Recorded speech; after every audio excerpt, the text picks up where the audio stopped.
machine. So, Mr. Shrub, I take it you don't believe in regulation. I believe in giving people a chance, not tying them down with lots of needless regulations.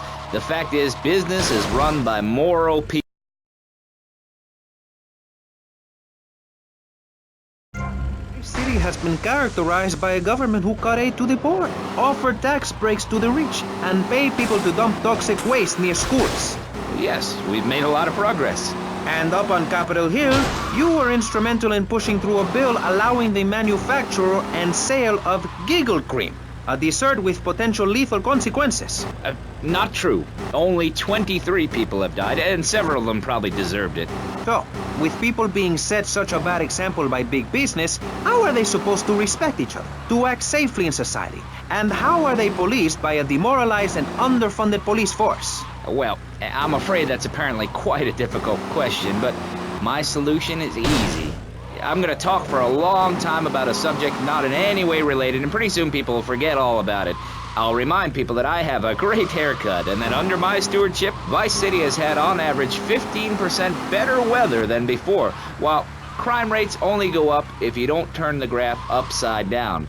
Turn it upside down, and they have halved under me, Alex Shrub. Vote Shrub for president and you'll have a friendly face in the White House, a man you can trust, a local man who likes golf and laughing and photo opportunities at your store or place of business.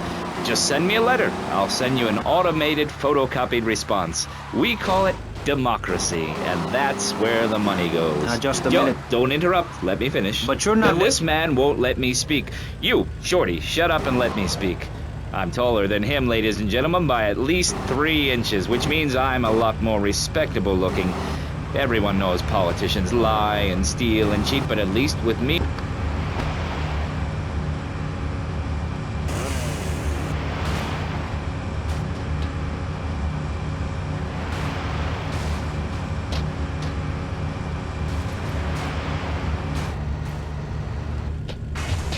where the heart remains true.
Barry Stark, author of the book As Nature Intended. He's the editor of Vice City's Naturist News, and is working feverishly, it says here, to bring more nude recreation to Vice City. To protect the dignity of our other panelists, we place Mr. Barry Stark behind a divider. I'm naked back here. It's my right as a person. Yes. Let's start with the obvious, yes? Is it moral to be naked? Yes, you can't stop me. Well, I'm a mother, so I have to deal with this issue every day. My adorable kids have learned that it's wrong to be naked. When it's bath time, they know to put on a bathing costume. That's also the reason there are no mirrors in my house. Nudity leads to bad, naughty things. Maurice, if I may interrupt, I haven't worn clothes since 1982. Clothes are seriously unnatural. Didn't you guys learn anything from the 60s? I had a revelation when I was on holiday in Germany. I'd always felt very constricted. Then it hit me like a slippery fish. Clothes are plain wrong. When you're born, you're not wearing any clothes. When you die, you're not wearing any clothes. I'm going to have to interrupt you there. What if you die at work? What if an enormous piece of machinery falls on you while you're working? Clothes lead to immorality. Nudity stops people from fighting. Have you seen an issue of National Geographic lately? People around the world are nude. You don't want to shoot a machine gun or a howitzer or a flamethrower if you're naked. It could burn or scald in quite a personal fashion, quite frankly. Have you been to the zoo? Animals are naked. If everyone were naked, there'd be no war. Everyone's complaining about crime and the theft of cars in the city. No one's ever stolen my car. No one's ever pickpocketed me. They've never even tried. That's because you're a degenerate loony. If the police were naked, it would set a great example to everyone. You can direct traffic and eat donuts entirely in the buff. Maurice, this kind of immoral behavior is exactly why I'm building the Pastor Richard Salvation statue. Noah had an ark, Texans had the Alamo, and I am building a highly fortified structure in my image. Simple. This 50-story statue will be able to deflect alpha, gamma, and beta radiation. The day is coming, and coming soon, where the artificial suns will rain down to punish the degenerates of this city. But you can save yourself. The Pastor Richard Salvation statue will be a completely self-sufficient community. We have canned food rations, private living quarters, and enough supplies to survive happily the predicted 40,000 years of nuclear winter. In Phase 2, and with funding from NASA, we will equip this massive statue with rockets. So when the poopy hits the proverbial fan, we will load up the statue with all of the people who have saved themselves through generous donations, blast into space, and colonize Saturn with a race of morally correct, affluent people ruled by me. Will there be naked people? No, turd brain. It's morally corrupt people like you we're shielding ourselves from. Liberals, degenerates, the Welsh. They're the ones responsible for the nightmare Vice City is today. The crime in the streets, the parties, the children born out of wedlock to a future of hopelessness. Anyone who does not agree with me is mentally sick and should be shot, I'm afraid to say. We need to build a place to escape these transgressions. Whew, that's extreme stuff, Pastor. But we'll leave amateur eugenics for a minute and ask our other panelists. Jan, you're a mom, so you know everything. What is your thought on all this? And do you think Pastor Richard stole his ideas from a movie or book? Well, yes, I am a mom. My kids are very special. So special, they go to special classes. Now, I teach my kids history to give them perspective. Last night I was telling them about how Magellan sailed around the Strait of Magellan and met some friendly natives that gave him supplies. Then he had to kill all of them. And that's an important lesson about life. If you look at nature, you'll see many species that eat their children to protect them. This is especially true of hamsters. It's about putting the family first. That's really important to me, and where a lot of my morality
People need to learn how to take care of themselves and not depend on others. If you read chapter 45 of my book, I talk about how being selfish is a virtue. The best thing you can do for someone that needs help is to tell them to help themselves. That builds moral character. Morality, Maurice. There's not much left in this city. Every time a culture has taken on the doctrine of helping your fellow man, we get thrown into the dark age. Look at Russia. They keep trying to help each other out, extend a hand to a neighbor, and guess what? Every 10 years, someone's invading, burning down their homes, and taking their toilet paper. Napoleon, Stalin, Attila the Hun, all of them. After you read my book, you will understand. I may have been born in the sea, but I'm no dummy. Are we gonna talk about being naked? Yeah, soon, Barry. Keep your hair on and calm down, please, my friend. Divorce rates are up. Standardized test scores are down. Vampire sightings at the mall. Can the family be saved? Or, to put it another way, if we're meant to be monogamous, why weren't we born already married? Jan, over to you. Well, since I'm a happily married mother, I know the family unit is the basis of all society. Now, even when my husband is working late or away on an extended business trip to Hawaii with his secretary, I understand just how important the family unit is in life. He's working hard so I can get another station wagon with even more wood on it. Go on. Tell me more about